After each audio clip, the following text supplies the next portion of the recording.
नवंबर दिसंबर के अराउंड जब इंदौर शहर में कोरोना वायरस के केसेस कम होने लगे तो हम सभी के मन में ये उम्मीद थी, एक थॉट था कि शायद अगले साल कोरोना वायरस के कारण सिचुएशन उतनी बुरी नहीं होगी जितनी कि वो इस साल थी।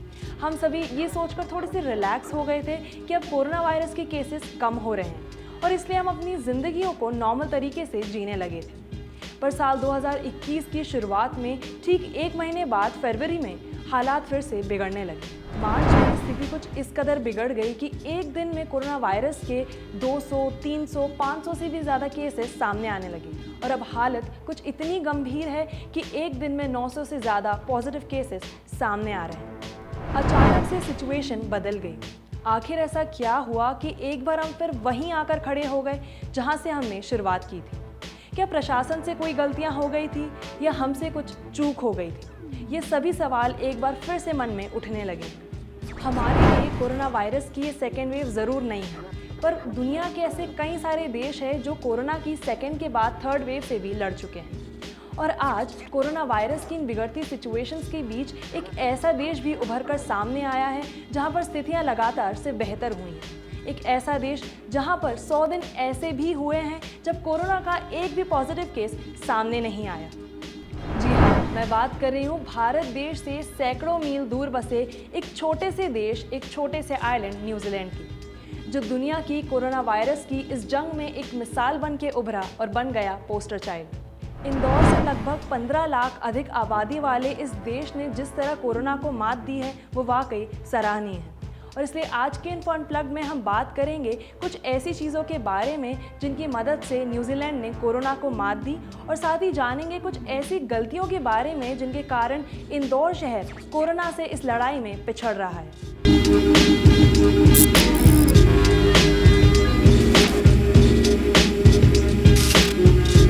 अर्ली गो हार्ड अप्रोच के साथ न्यूजीलैंड ने स्पीडी टेस्टिंग की, आइसोलेशन का ध्यान रखा और साथ ही कॉन्टैक्ट ट्रेसिंग भी की।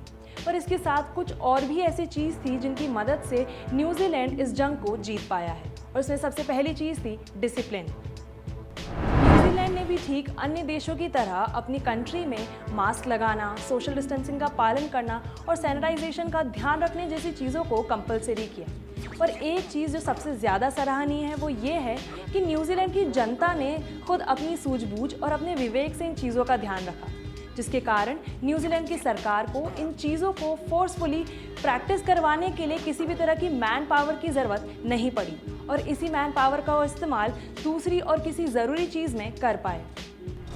इसी कॉन्टेक्स्ट में अगर हम इंदौर शहर की बात करें तो जब इंदौर शहर में कोरोना वायरस की सेकेंड वेव की शुरुआत हुई तो सिचुएशन एकदम अपोजिट थी। बाजार खुले थे, सड़कों पर भीड़ थी और सोशल डिस्टेंसिंग और मास्क का तो नामो निशान भी नहीं था। और यही कारण रहा कि प्रशासन को हर चौराहे पर चेकिंग के लिए पुलिस को तैनात करने की ज़रूरत पड़ी।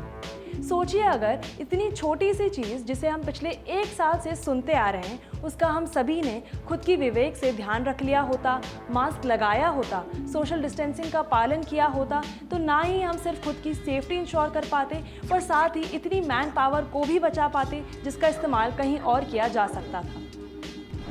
इंपॉर्टेंट चीज़ जिसका न्यूजीलैंड ने खास ध्यान रखा वो ये थी कि न्यूजीलैंड ने जल्दी एक्शंस तो लिए पर जल्दबाजी नहीं की। जनवरी 2020 में जब वर्ल्ड हेल्थ ऑर्गेनाइजेशन द्वारा कोरोना वायरस को public health emergency of international concern घोषित किया गया तो न्यूजीलैंड ने तभी से अपनी कंट्री में कोरोना वायरस से बचने के लिए कई तरह की तैयारियां शुरू कर दी।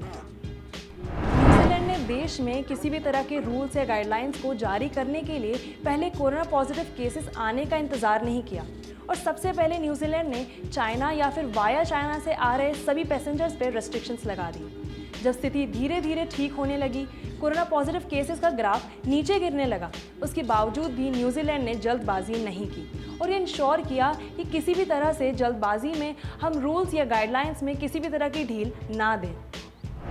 अगर मैं बात करूं इंदौर शहर की, तो जैसे ही कोरोना वायरस पॉजिटिव केसेस का आंकड़ा और ग्राफ नीचे गिरने लगा तो प्रशासन ने धीरे धीरे रूल्स में ढील देना शुरू कर दी, और हम सब भी कोरोना जा चुका है ये सोचकर लापरवाही बरतने लगे। 50 की जगह 500 लोगों में शादियां होने लगी, theatres, malls, clubs, pubs, adventure parks खुल गए और पॉलिटिकल रैलीज में भी भीड़ इकट्ठा होना शुरू हो गई।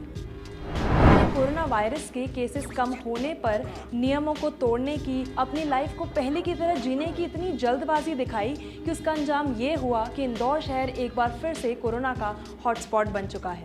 तीसरी चीज़ जिसका ध्यान न्यूजीलैंड ने रखा वो था समय पर बचाव। न्यूजीलैंड ने समय पर इस बीमारी से बचाव के कई सारे तरीकों पर जोर देना शुरू कर दिया था। इनफैक्ट न्यूजीलैंड वो पहला देश था जिसने अपनी बॉर्डर्स को सील किया और ये इंश्योर किया कि बाहर से किसी भी तरह के पॉजिटिव केसेस कंट्री में एंटर ना किए जा सके, ताकि कंट्री के अंदर जो एग्जिस्टिंग केसेस थे उन्हें बेहतर ट्रीटमेंट दे सकें। वहीं अगर मैं बात करूं इंदौर शहर की, तो इस बात से हम सभी वाकिफ़ थे कि दिल्ली और मुंबई दोनों शहर कोरोना वायरस की सेकेंड वेव की चपेट में हैं और इन दोनों ही शहरों से इंदौर की कनेक्टिविटी काफ़ी अच्छी है। इसके बावजूद भी इन दोनों शहरों से आने वाली बसेस या फ्लाइट्स की आवाजाही पर रोक नहीं लगाई गई और अंजाम ये हुआ कि अब इंदौर शहर में रोज़ाना कोरोना वायरस पॉजिटिव केसेस का आंकड़ा 900 को छू रहा है। स्थिति काफ़ी गंभीर है और इसके बावजूद भी लोग सिचुएशन को समझने के लिए तैयार नहीं हैं। रेमडेसिविर की कमी के चलते लोग उसे ब्लैक में खरीद रहे हैं, ब्लैक में बेच रहे हैं। जहां हमें रूल्स का पालन करना चाहिए, वहीं दूसरी तरफ लोग रूल्स में लूपहोल्स ढूंढकर उसका मिसयूज़ कर रहे हैं।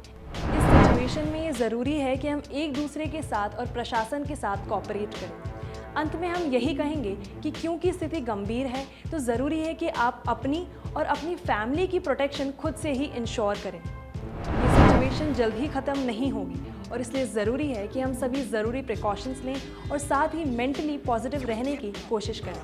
यदि ये वीडियो आपको पसंद आया हो तो इंदौर टॉक के फेसबुक पेज को लाइक करें और इंदौर टॉक के यूट्यूब चैनल को सब्सक्राइब करें।